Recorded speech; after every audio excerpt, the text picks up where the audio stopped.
Olá, meus amigos, olá, minhas amigas do Legislação Integrada. Aqui quem fala é o professor Bruno Valente. Nossa conversa de hoje é sobre o informativo de número 1179 do STF. E antes de começar aquele convite, se inscreve no nosso canal, seja no Spotify, Deezer, Apple Podcasts, Google Podcasts ou no YouTube, e ativa o sininho para ficar sabendo sempre que tiver novidade. Nos segue também no Instagram, @legislação_integrada, onde todo dia tem conteúdo. E já aproveita para curtir, deixar aquele comentário muito especial e compartilhar esse episódio, seja na sua rede social preferida, seja naquele grupo de WhatsApp cheio de concurseiro ou de profissionais do direito, enfim, de pessoas interessadas. Então, sem mais delongas, vamos para o primeiro julgado de hoje. E o primeiro julgado foi inserido na Constituição Federal e o destaque ficou da seguinte forma: é constitucional por não violar a cláusula de reserva de iniciativa do chefe do Ministério Público da União, por guardar pertinência temática com o projeto de lei originalmente proposto e por não implicar aumento de despesa, norma inserida por emenda parlamentar que exige nível superior para o cargo de técnico do MPU e do Conselho Nacional do Ministério Público, bem como reconhece os cargos de analista e técnico como essenciais à atividade jurisdicional. Então, nós temos aqui a Lei 14.591 de 2023, que teve a sua constitucionalidade impugnada.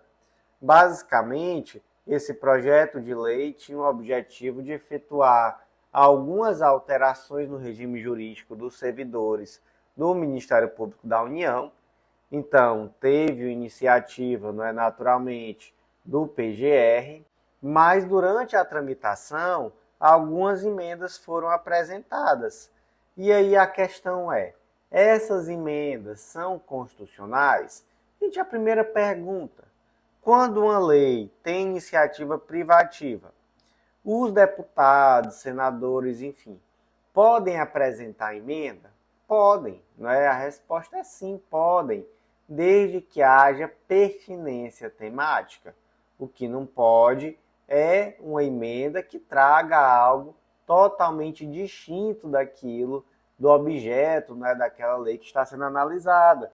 Já adianto que não foi o caso, tá? Então, essas emendas aqui analisadas, elas não destoam do objeto do projeto de lei. Então, o que essas emendas trouxeram? Bora lá. Primeiro ponto: reconheceram o cargo de técnico e analista do MPU como essenciais à atividade jurisdicional e passou-se a exigir nível superior, inclusive para o cargo de técnico do MPU e do CNMP. Beleza.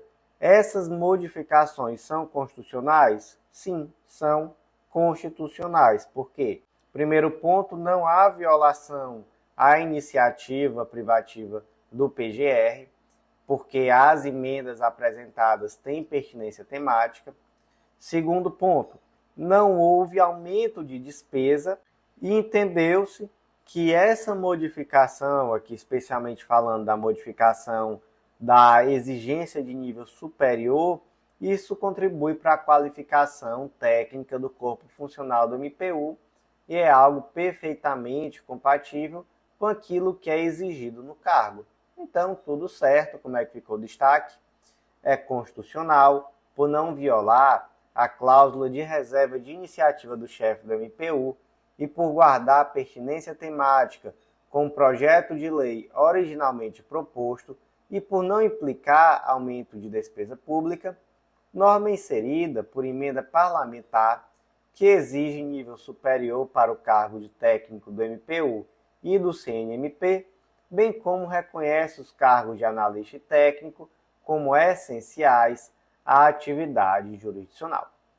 Seguindo em frente, próximo julgado foi inserido na Constituição Federal, destaque da seguinte forma: a atribuição do cargo em comissão deve ser adequada ao princípio da livre nomeação e investidura, ao vínculo de confiança entre os ocupantes e aqueles que o nomeiam e destinadas apenas a atribuições de direção, chefia e assessoramento, além de guardar proporcionalidade em relação aos cargos efetivos.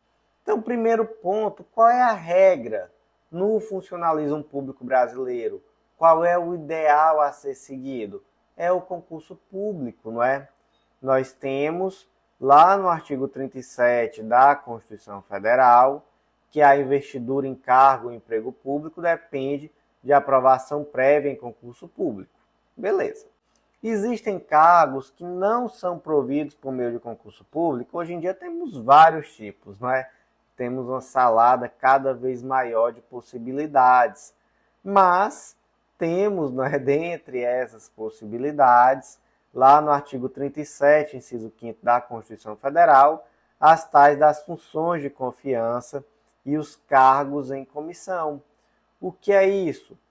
São cargos de livre nomeação e exoneração e que se destinam a funções de direção, chefia e assessoramento.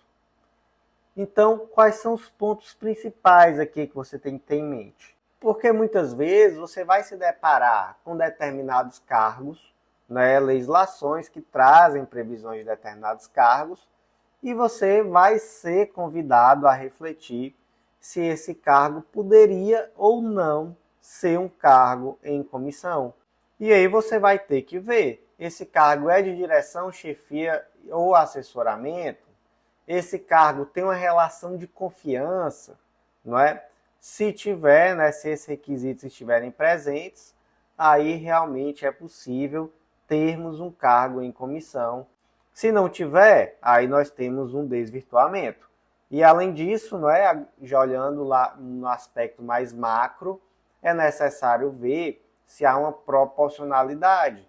Então, por exemplo, imagina que determinado órgão público só tem comissionado, praticamente ou mesmo não tem nenhum servidor efetivo concursado. E aí, há proporcionalidade entre a quantidade de servidores efetivos e a quantidade de comissionados? Se não houver, nós temos aí uma burla ao princípio do concurso público, não é isso? Então, no caso concreto aqui, nós tivemos 3 situações, tá? 2 leis do estado de São Paulo e uma lei do estado de Goiás. E a pergunta era, quais desses cargos aqui efetivamente poderiam ser comissionados, não é? E aí, bora lá. A primeira lei do estado de São Paulo trazia o cargo de assessor de transporte e segurança. Qual a atribuição desse cargo? Dirigir veículo e realizar assessoria em segurança da autoridade. Aqui, inclusive, esses servidores, né, esses comissionados, teriam porte de arma, tá? E exigiam uma qualificação técnica específica, com curso de tiro, direção defensiva. Então, se pergunta, esse indivíduo aqui pode ser comissionado? Pode ser sim um cargo comissionado, né? Temos aqui uma relação de confiança, temos um cargo que exige qualificação técnica, não é? Então, beleza, aqui foi reconhecida a constitucionalidade. E aqui já é relativo às 2 leis paulistas, tá? E o segundo caso, qual é? É de uma lei goiana, estado de Goiás, e aqui eram vários cargos. De quê? Datilógrafo, digitador, eletricista, condutor especializado, enfim. Aqui já tivemos, então, uma lei declarada inconstitucional. Por quê? Porque não eram funções de direção, chefia ou assessoramento. Aqui, realmente, já não havia uma especialização muito clara, não é? Eram atribuições meramente técnicas ou operacionais e também, nem de longe, tinha-se presente aqui um vínculo de confiança, não é, para ser um cargo como esse, de livre nomeação e exoneração, beleza? Então, como é que ficou aqui o destaque? As atribuições do cargo em comissão devem ser adequadas ao princípio da livre nomeação e investidura, ao vínculo de confiança entre seus ocupantes e aqueles que o nomeiam, e destinadas apenas atribuições de direção, chefia e assessoramento, além de guardar proporcionalidade em relação aos cargos efetivos. Seguindo em frente, próximo julgado de hoje também foi inserido na Constituição Federal, destaque da seguinte forma: o Congresso Nacional está em mora na edição regulamentadora referente à tipificação penal da retenção dolosa do salário dos trabalhadores urbanos e rurais. Bora lá! Nós temos no artigo 7º, inciso 10 da Constituição Federal, um direito dos trabalhadores urbanos e rurais de que? Proteção do salário na forma da lei, constituindo crime sua retenção dolosa. Então, o que nós temos aqui? Um mandado de criminalização. A Constituição está dizendo de uma forma clara, com todas as letras: legislador, legisle acerca do crime de retenção dolosa de salários. Existe esse crime até hoje no Brasil? Não, não existe. Até hoje se tipifica esse tipo de conduta como apropriação indébita. Mas isso é algo muito complicado. Por quê? Porque qual é o crime de apropriação indébita? Apropriar-se de coisa alheia móvel de que se tem a posse ou a detenção. Então, um exemplo claro. Eu tenho aqui a minha garrafinha de água, chega a Mariazinha e diz: Bruno, me presta essa garrafa d'água, eu esqueci a minha. E eu, tá bom, pode ficar aqui com minha garrafa d'água, eu entrego para ela. E aí no outro dia eu digo: Mariazinha, devolve minha garrafa d'água? Devolvo não, gostei, agora é minha. O que ela fez? Ela me furtou? Ela me roubou? Não, eu entreguei voluntariamente, mas ela resolveu não me devolver. Então aqui no crime de apropriação indébita existe a inversão da posse. Já quando nós falamos em um crime de apropriação de salário, não existe essa inversão da posse. Por quê? Porque eu nunca cheguei a receber meu salário. Meu empregador não chegou e disse: Bruno, me presta teu salário? E eu emprestei a ele e ele nunca mais me devolveu. Não, não foi isso que aconteceu, não é? Na verdade, ele nunca sequer chegou a me pagar. Então, o primeiro ponto é esse, é que realmente é uma situação muito sui generis de apropriação indébita. E o segundo ponto é que se entende também que esse crime ele não é adequado ao ponto de refletir a reprovabilidade social dessa conduta de privar o trabalhador do seu salário. Então, em outras palavras, seria uma pena muito branda, né, que é uma reclusão de 1 a 4 anos e multa. Então, enfim, se reconheceu que o Congresso Nacional está em mora legislativa e se fixou um prazo de 180 dias para que se edite a lei prevendo esse crime de retenção dolosa de salário. Então, tem 180 dias para legislar. Sob pena de quê? Sob pena de permanência da omissão inconstitucional. Aí é uma pena, viu? Ou seja, sob pena do STF voltar a debater o tema no futuro. Basicamente isso. Então, não legisla não, para você ver o que acontece. Quase nada, né? Mas, de fato, o Congresso Nacional está em mora em legislar acerca desse tema e o STF reconheceu isso.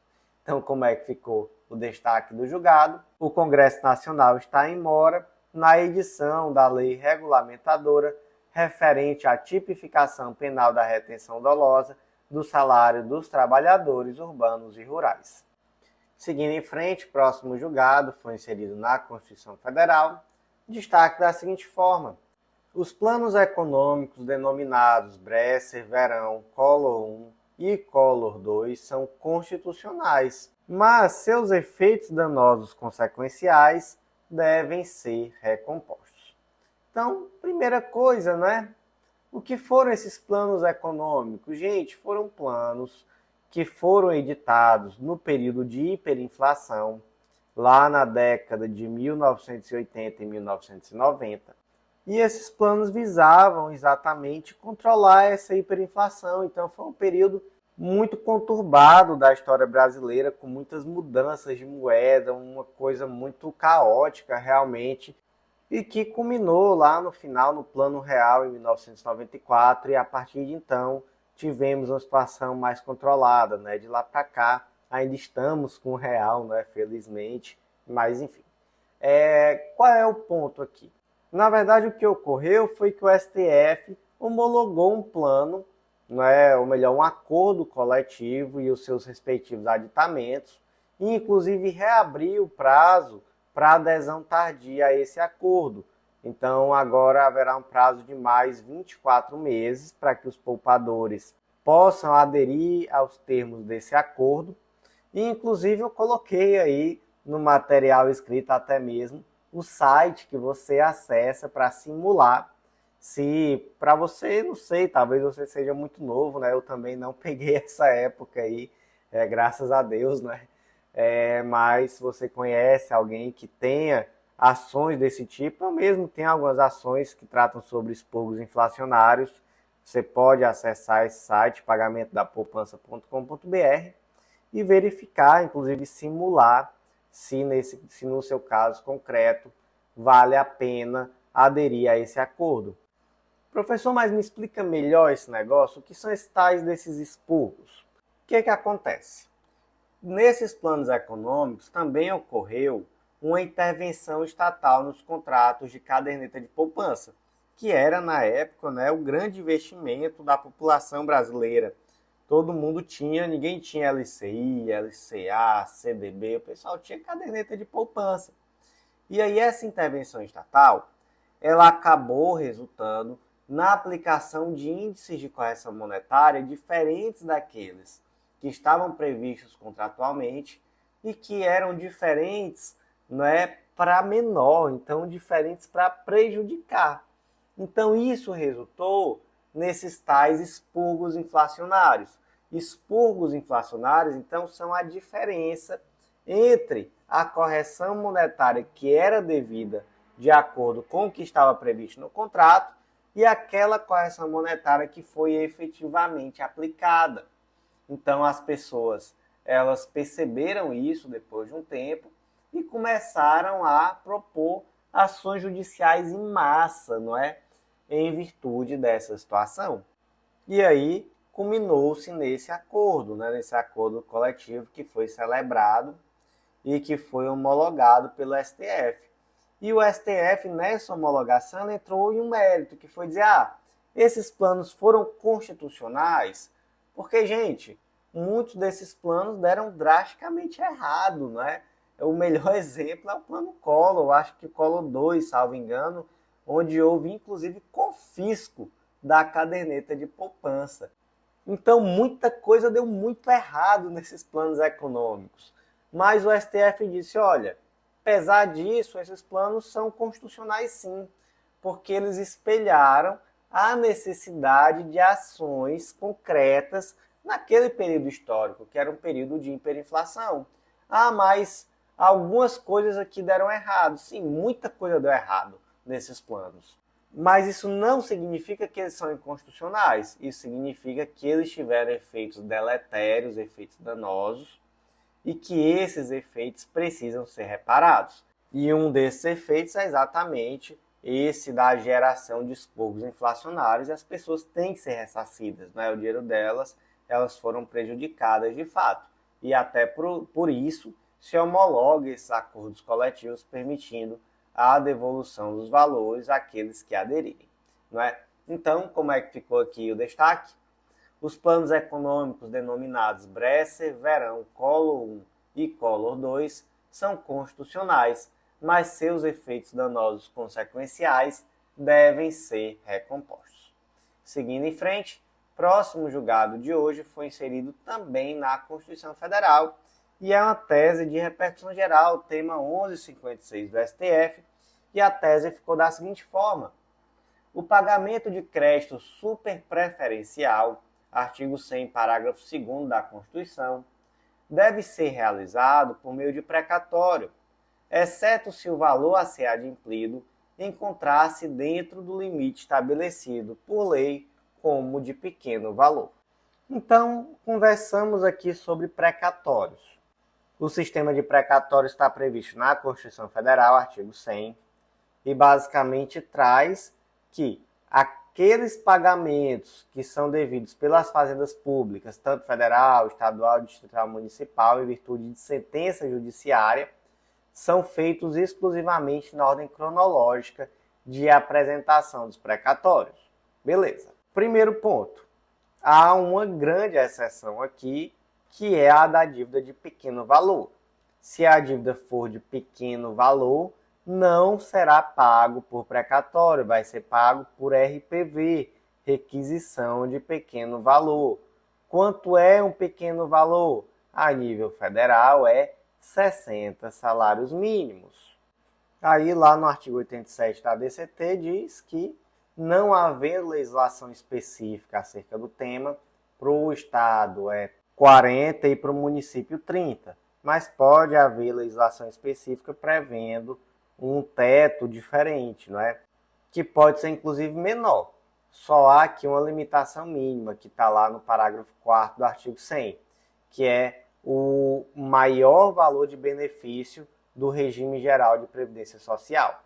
Então o valor mínimo é esse, tá? Menos do que isso também não pode, beleza? Então o primeiro ponto é esse, tá? A regra geral é precatório, mas se for pequeno valor, é pago via requisição de pequeno valor, que é um pagamento bem mais rápido, incomparavelmente mais rápido do que precatório. Beleza. Dentro do precatório existem preferências? Existem. Então, primeiro ponto, o débito de natureza alimentar, que compreende aqueles que são decorrentes de quê? Salário, vencimento, provento, pensão, enfim. Além disso, benefícios previdenciários, indenizações, enfim. Esses possuem preferência em relação aos demais débitos. Então, esses são os débitos preferenciais, aquilo que tem natureza alimentar. Só que fora isso, existe uma super preferência. Qual é? É aquele débito que, além de ter natureza alimentar, o credor ele tem 60 anos de idade ou mais, ou ele é portador de doença grave, ou é uma pessoa com deficiência. E aqui, então, nós temos uma super preferência. Do valor total, não. Esse valor da super preferência, ele pode ser até o triplo do valor teto para o RPV, então do pequeno valor. Então, a nível federal, até 180 salários mínimos, né? 60 salários mínimos vezes 3. Então, até 180 salários mínimos, verba alimentar, pessoa ou maior de 60 anos, ou com doença grave, ou pessoa com deficiência, temos uma super preferência, não é? Beleza. Aí vem a pergunta assim, professor, e o que acontece se o Zezinho, por exemplo, tem um crédito de 200 salários mínimos? Aí como é que fica essa situação? Será que ele não podia fracionar esse crédito para receber uma parte por RPV e a outra parte por meio de precatório? Gente, a resposta é não, tá? Não pode de forma alguma. Não é possível fracionar o crédito para burlar o sistema de precatório. No caso concreto, o juiz ele pensou mais ou menos assim, ó. A dívida era 200 salários mínimos. Ele emitiu um RPV de 180 salários mínimos, porque ele interpretou que essa super preferência seria um pagamento via RPV, e o restante ele emitiu um precatório somente com preferência, né, já que seria um precatório relativo à dívida alimentar. O STF disse que não, disse que isso está errado. Ele tinha que emitir um precatório onde até 180 salários mínimos haveria uma super preferência e o restante teria tão somente uma preferência. Beleza, gente? Então não é possível esse fracionamento. E como é que ficou a tese de repercussão geral, tema 1156? O pagamento de crédito super preferencial deve ser realizado por meio de precatório, exceto se o valor a ser adimplido encontrar-se dentro do limite estabelecido por lei como pequeno valor. Antes de seguir em frente, eu vou fazer aquele convite bem rápido, tá? Aqui do nosso jabá de sempre. Acesse legislaçãointegrada.com.br e vem conhecer o Clube da Lei, nosso clube de membros que dá acesso a todos os nossos materiais e a mais de 100 planos de leitura, com tudo que você precisa para um estudo completo, atualizado e organizado de lei seca e jurisprudência. Um material, gente, semanalmente atualizado, que com certeza vai ser um baita diferencial nos seus estudos. Já aproveita também e conhece o Mapa do Aprovado, curso que te ensina a estudar, e vem também conhecer a Editora Integrada, vem publicar com a gente, você vai ver que é mais fácil do que você imagina e que vai ser um baita diferencial também na sua prova de títulos. E qual vai ser a palavra da sorte de hoje, gente? Vai ser ventilador. Eu sempre faço assim, eu olho em volta, primeira coisa que eu vejo é a palavra da sorte. Então, se você está me ouvindo, digita aí ventilador, para eu saber que eu não estou conversando sozinho. Seguindo em frente, próximo julgado de hoje foi inserido na Constituição Federal destaque da seguinte forma: é inconstitucional por violar a competência privativa da União para legislar sobre direito processual civil, norma estadual que fixa, no caso de deferimento parcial do benefício à gratuidade da justiça, valor mínimo de custas a ser arcado pela parte, bem como impõe o dever de comprovar no ato de interposição do recurso o recolhimento das custas pertinentes. Segundo destaque, é constitucional dispositivo de lei estadual que prevê a cobrança de custas em valor razoável quando não realizada audiência de conciliação ou sessão de mediação em decorrência do não comparecimento injustificado do interessado e atribui a responsabilidade do pagamento delas à parte que ensejou o insucesso do ato. Então aqui tratamos da Lei 4240 de 2023 do Estado do Tocantins. E aqui tivemos alguns pontos, tá? Então, primeiro, houve aqui uma invasão da competência privativa da União para legislar sobre o direito processual, na medida em que previa que automaticamente, caso o recurso fosse apresentado sem a juntada das custas, esse recurso seria deserto. Então, nós temos uma normativa diferente no Código de Processo Civil. Então, lá é possível a complementação das custas pagas a menor e também no caso de não juntada de custas, temos a possibilidade da juntada em dobro posteriormente. E, além disso, essa admissibilidade só é feita no segundo grau, enquanto a lei impugnada, ela trazia como sendo feita já no primeiro grau. Então, houve aqui uma legislação que invade a competência da União para legislar sobre direito processual. Já os dois outros pontos não foram considerados formalmente constitucionais, porque eles já tratam de organização de serviços judiciários e não de direito processual. Certo. Mas materialmente, um dos pontos foi declarado também inconstitucional. Por quê? Porque previa um valor desproporcional de custas até R$ 16.680. Então, considerou-se que isso prejudicava o acesso à justiça, era desproporcional, excessivo e, por isso, inconstitucional. E, inclusive, se trouxe um valor provisório a ser aplicado, que seria um mínimo de R$ 230 e um máximo de R$ 1.250. Beleza? Segundo ponto, havia uma previsão de cobrança de custas para quem faltasse de forma injustificada à audiência de conciliação e, por isso, houvesse um insucesso desse ato conciliatório. Se entendeu que essa multa é constitucional na medida em que ela evita um uso desnecessário do aparato estatal, coibindo assim desperdício de recurso, uma gestão eficiente de recursos do Poder Judiciário. Então isso aqui foi considerado constitucional. Então como é que ficaram os dois destaques?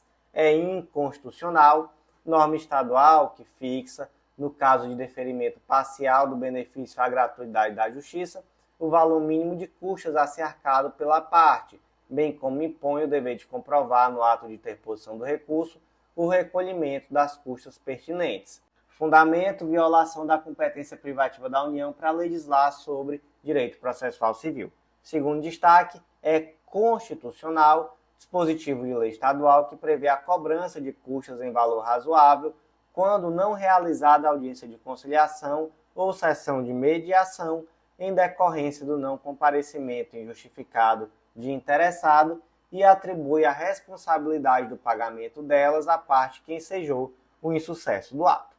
Então já estamos com praticamente meia hora, não temos mais tempo para mais nada e eu aguardo vocês na parte 2. E não dá tempo para muita coisa não, viu? Então só toma aí uma água rapidinho e dá o play na parte 2, te aguardo lá.